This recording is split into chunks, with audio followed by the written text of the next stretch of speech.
We're here for another episode of Influence This. I'm so excited to talk to you. You were the first makeup artist to do my makeup.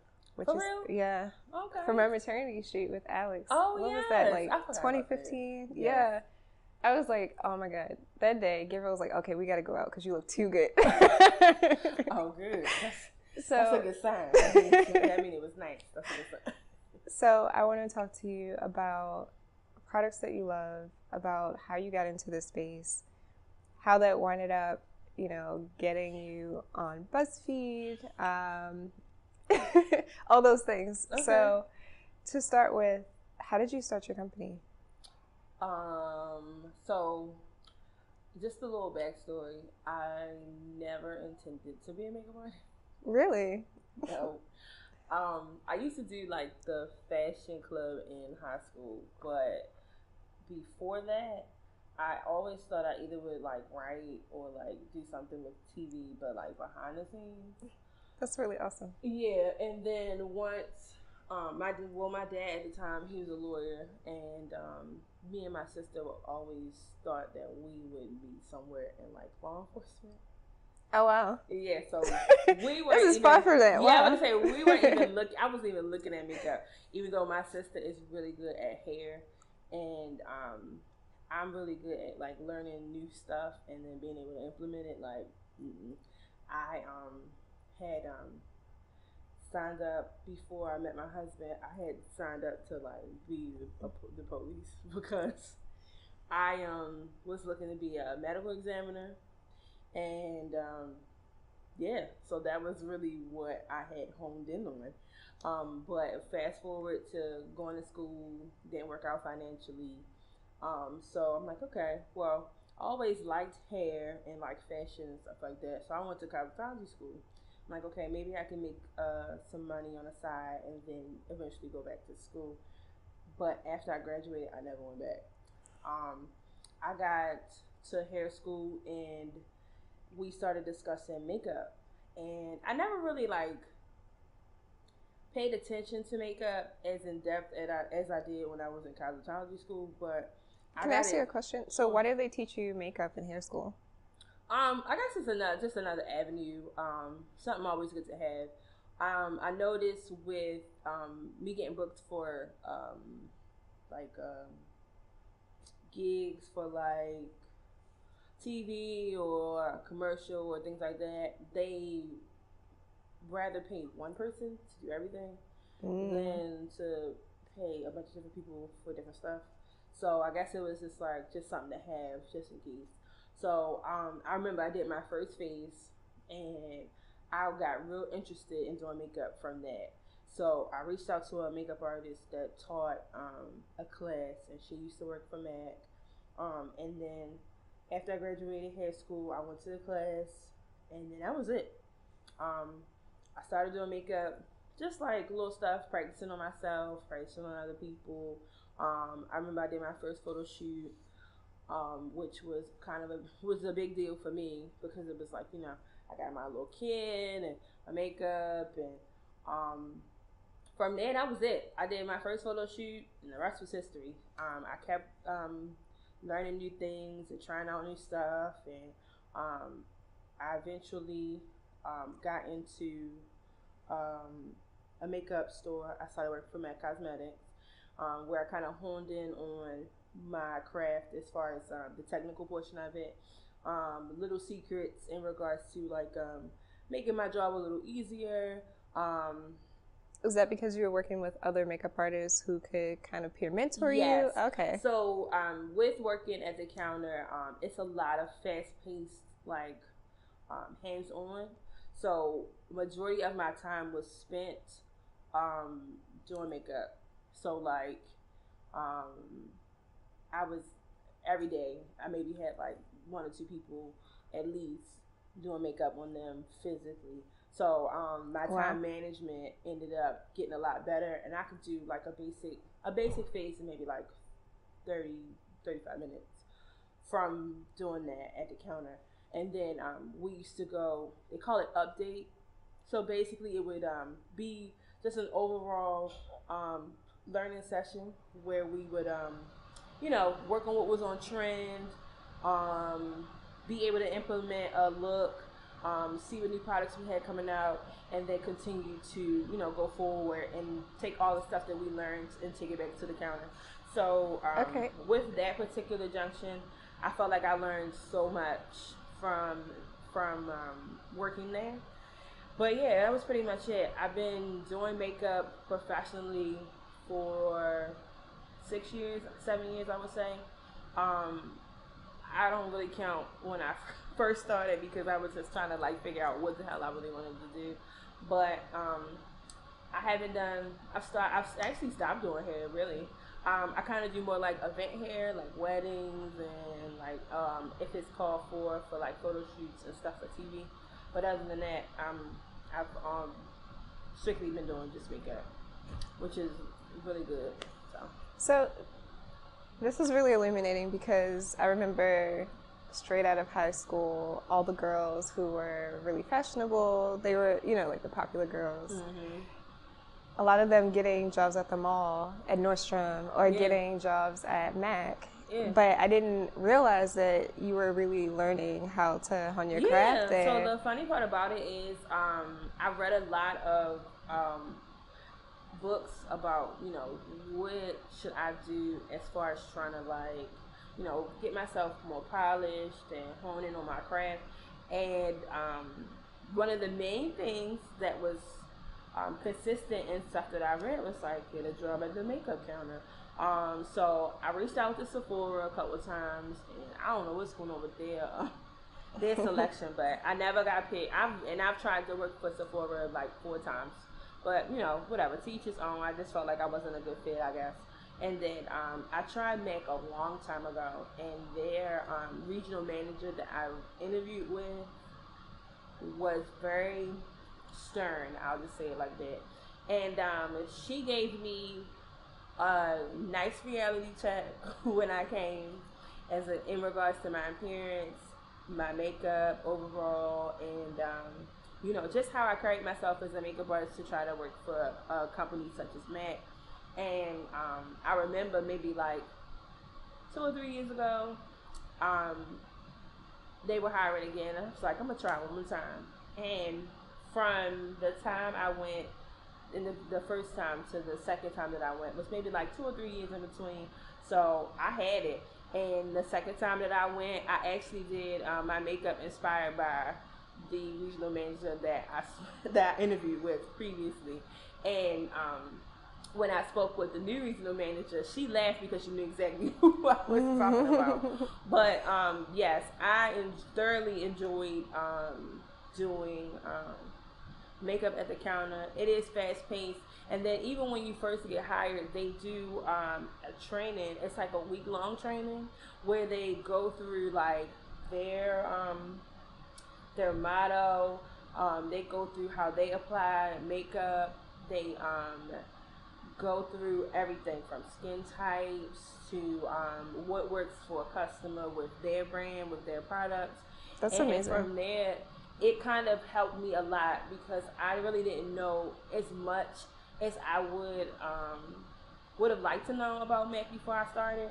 But to be so engulfed in so much information when I first started, I felt like it helped me out a lot with my own business because it was just so much.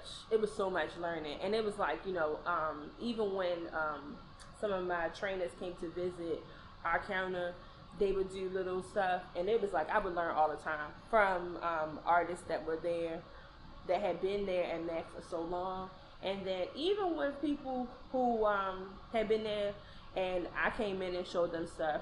Even they were like, we were just passing around information. So it was just a great experience overall. So I can definitely relate to that because all of my time in corporate, and I've been in digital marketing management in various roles. I've done user experience management, I've been a project manager, I've done event management, but it all feeds together, especially when you're a business owner. Mm-hmm. In my last role, it was a lot of accounting, so I was an account manager, and I hated it. I was like, every day I'm like punching numbers, but now I am happy that I did that because I can balance my own spreadsheet and I don't necessarily need an accountant right away. Exactly. So I think, in entrepreneurship, especially on social media, it's like ditch the traditional route. That's not for millennials. We don't need that.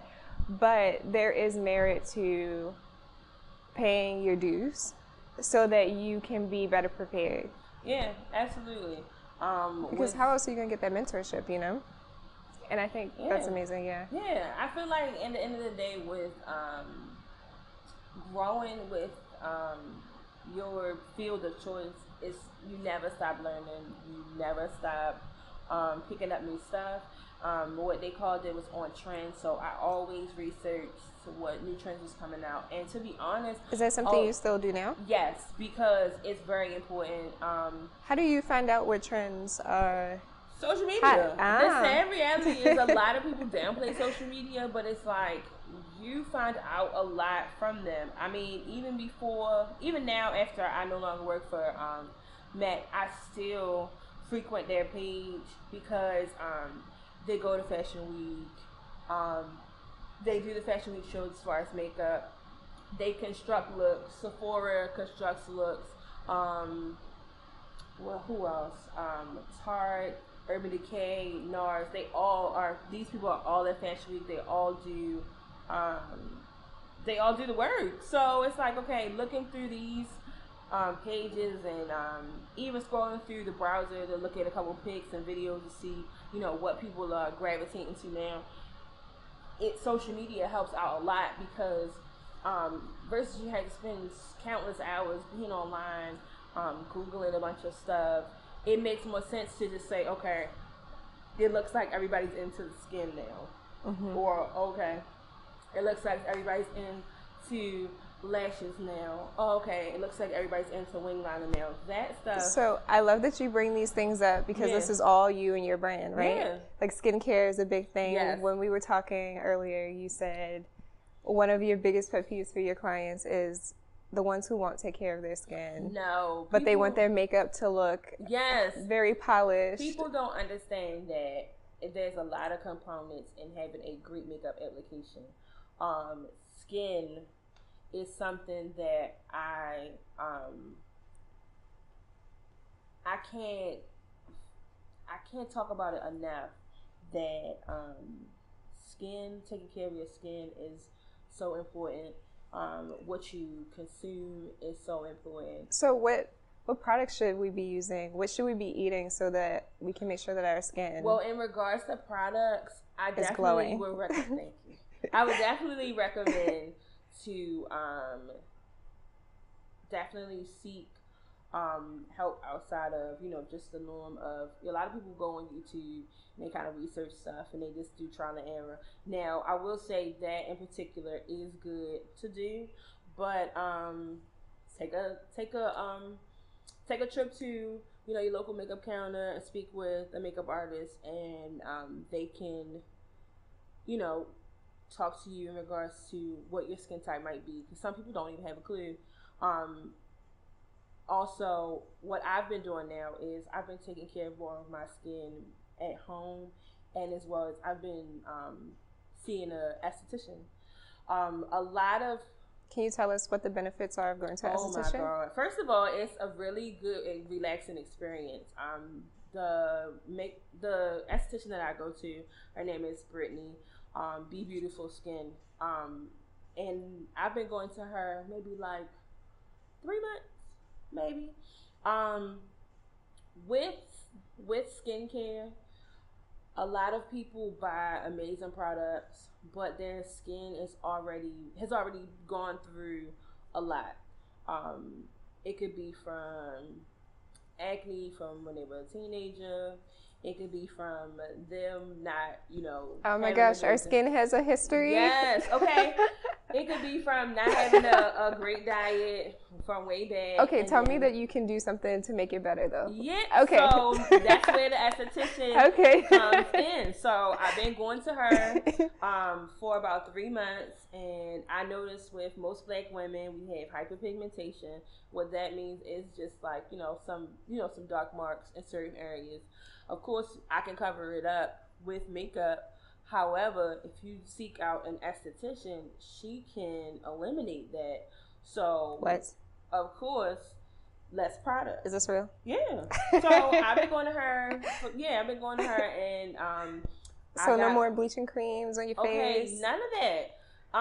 I've been going to her, and I've got so much information about what to do and what to use, and it's okay to not know what to use because this is what these people are for. I think one of my major pet peeves is that I give out so much information to my customers, and some of them pay attention, and some of them, take that advice that I give, but some people do not, and then they are so upset about, having to figure out how to take care of this, or stuff gets worse and they want to know what they want to do.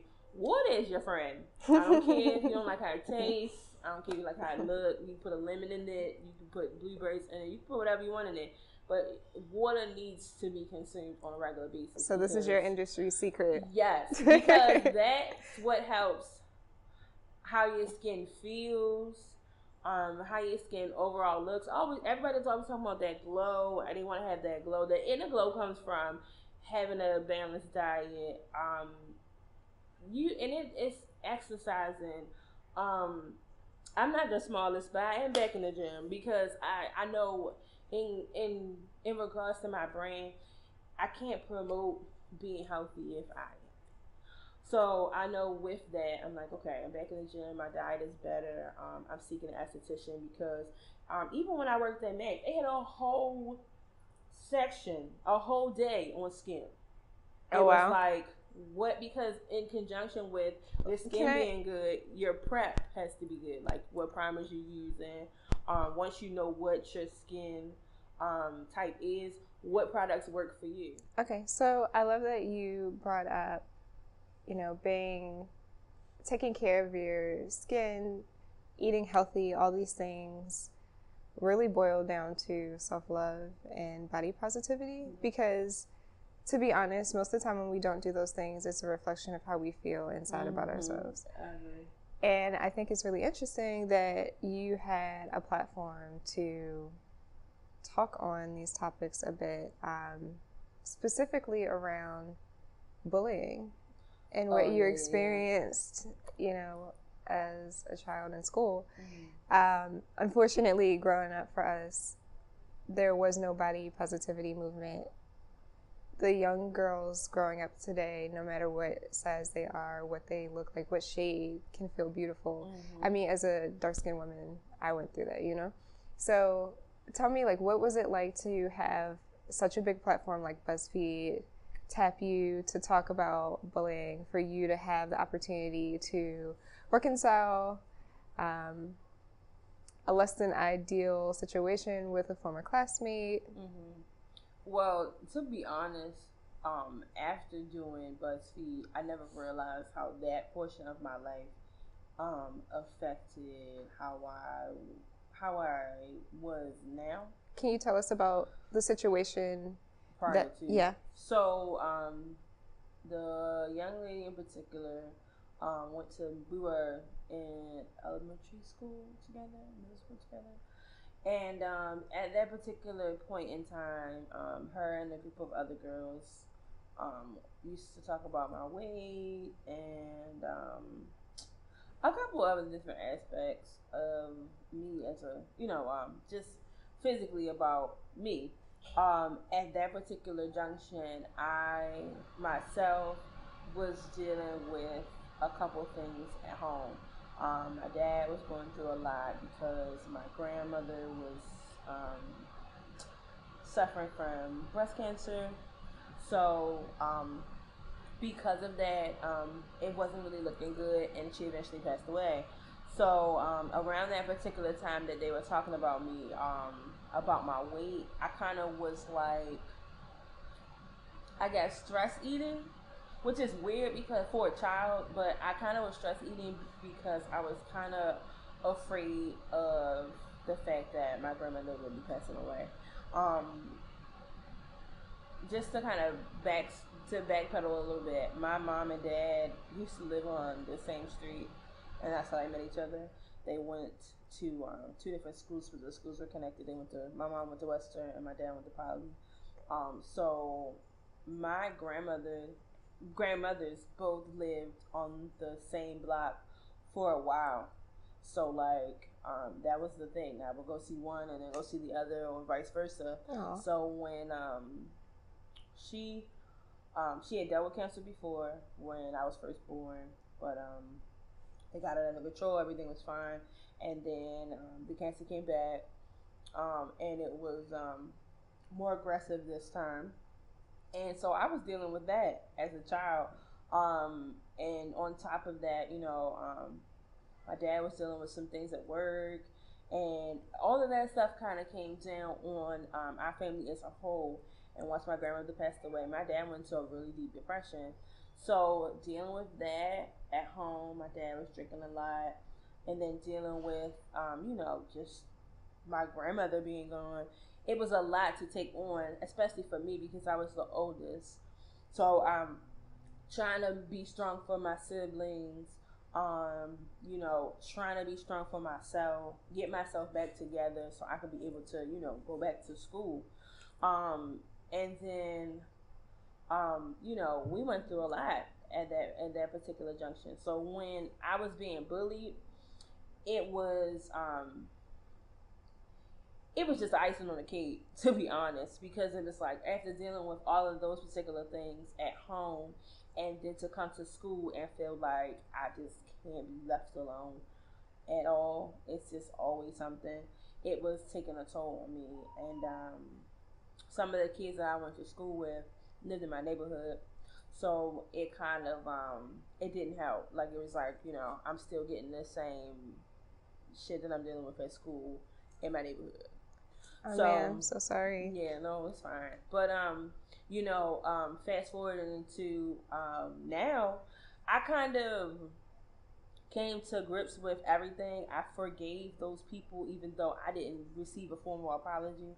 I decided, So the girl who asked you to come on to Buzzfeed to apologize, did she formally apologize on Buzzfeed? Yeah, she formally apologized on Buzzfeed.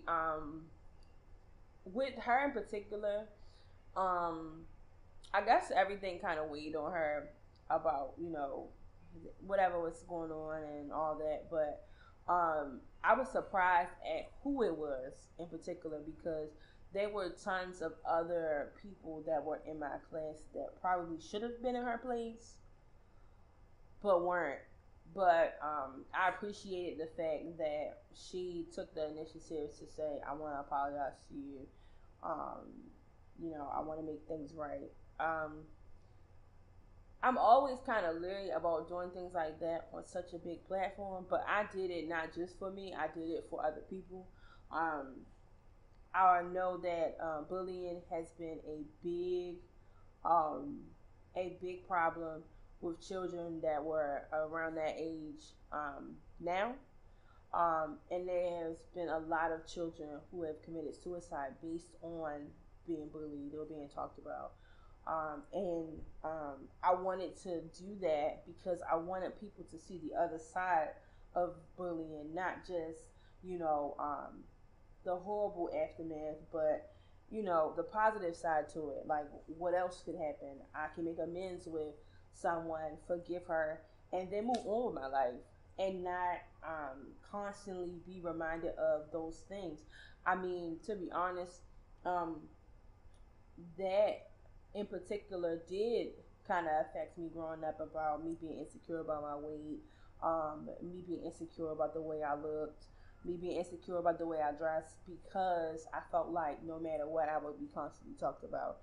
But I came to terms with those things, and as of recently, maybe like a year or so, maybe not even a year or so ago, a couple of months ago, my husband and I saw a therapist, and I talked to her about some of those things, and I felt like I buried it all once and for all for that. So I mean, now in the era where we kind of are really like, pushing this mental health thing full throttle, telling our children that it's okay to tell us what's going on, and it's okay to be involved and figure out what's happening. I had those things, but as a child, I just didn't voice a lot of that stuff.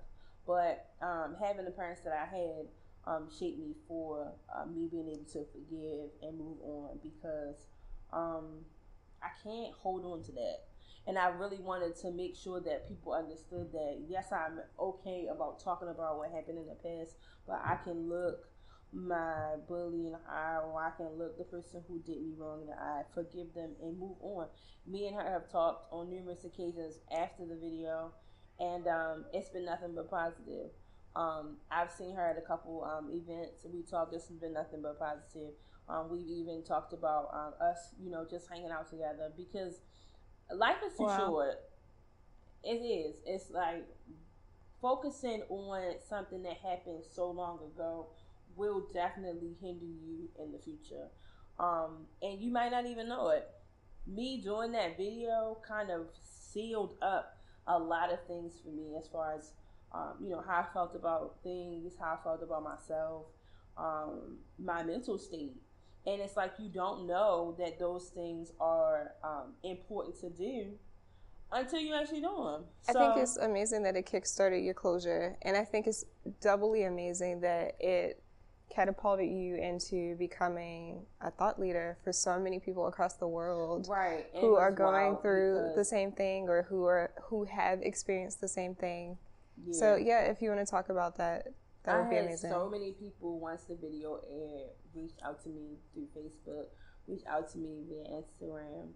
So many people who commented and direct messaged me from seeing it on YouTube and things like that. Just telling me about things that people did to them, asking me advice about how do they go about certain stuff. And I had one young lady reach out because she said that her bully reached out to her and wanted to make amends. She didn't know how she could go about it. And it was people across the country. I had people speaking to me from Sydney. I had people speaking to me from Africa. I had people speaking to me from Japan. And it was like, I watched your video, and I want you to know that you're a really strong person. So receiving so much positivity from the video, that is so amazing. It was like, okay, I feel like I need to, continue to just push this, self-love and positivity thing, because it just needs to happen. I feel like in the era that we have now, people are so angry. People are so just so tight about stuff. And it's just like, I walk around without a fuck in the world because I need to. Yes, it's team, like, give no fucks. This is second interview that we've had this conversation. It's like you stressing the small stuff. It takes hold of you. It's like a blanket. It just covers you up, and it's like, I can't do that. I have a husband. I have a son. I have other stuff that I need to be focused on. My business, my home life, my health, both mental and physical. So me worrying about some shit that happened 10 years ago, I can't be focused on that anymore. I need to focus on what's happening in the present and move forward, because we don't know when our time is up. So I don't want to be focused on stuff that I could have made amends with, or I could have just, forgave and moved on and not seeing what was going on right in front of me. So I always push that from now until the end of time, to just, as long as your stuff is together, I try not to worry about what the next person is doing. So we are out of time, but are we going to see more body positivity coming through in your brand, more anti-bullying initiatives? And how can people get in touch with you if they want to work with you or learn more about all the different health, information that you have and become a client? Okay. Well, yes, you'll see more of the body positivity stuff. I've started to kind of add more content in regards to, like, fashion, how I dress. Just because I've noticed on some of the pages that I follow on Instagram, a lot of the girls, like, they get dressed up, they look cute, they take a picture and they post it. So I think I'm kind of doing like a step up from that, because my husband is a photographer. But I'm definitely going more into posting a lot more content of myself, and because I look good, so I need to post it, and I need other people to let me know that I look good too. But as far as people finding out about me, Facebook, Instagram, Twitter, The Melrose Experience, my website, The Melrose Experience. I am looking to do more things involving a bully initiative. So if anybody sees this video and wants to have me come speak at their class, come speak to their kids in regards to bullying and how to get over that, I'm all for it. And I'm also looking to get more involved in mentoring other young girls who have been involved in that and want to overcome it as well. So. Yeah, so important. Well, thank you so much for sitting down with us today. This was so much fun.